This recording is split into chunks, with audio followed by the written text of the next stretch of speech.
Welcome to this tutorial on adding a new password format control policy. Password format control policy allows you to define rules related to password usage. You can apply PFCP for Windows authentication or linked with applications for enterprise SSO. When a new password is requested, whether it needs to be defined by the user or generated by the solution. In this demo, we will be configuring a new PFCP for Windows authentication.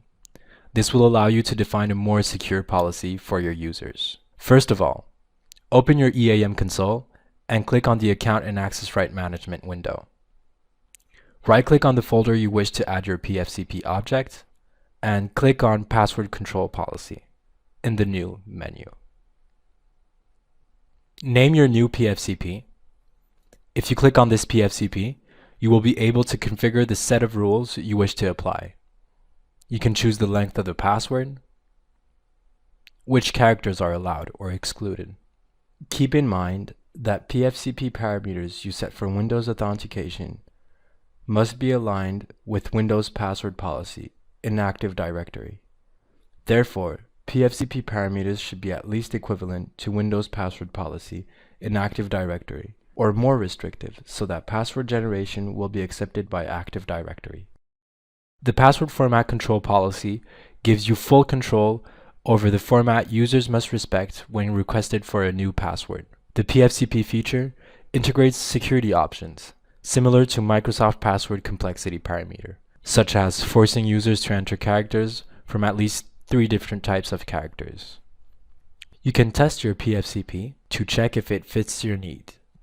Once you are satisfied with the format, you need to link it with a user security profile. Indeed, the user security profile links security parameters to users. If I add my new PFCP to the security profile, all users who are configured under the same user security profile will have to respect the new format when requested to change their password. So click on the user security profile which you want to link your PFCP and go to the Security tab. Go to User PFCP and click on the selection box. Choose the PFCP you have created and apply. Enterprise Access Management's PFCP feature allows you also to define advanced policy parameters, such as the password cannot contain the user's login or display name option, which corresponds to Microsoft's password complexity requirement. Thank you for watching this tutorial. We have seen that adding a new PFCP can be done in a few clicks. You can create as much policies as you wish for your users in your directory.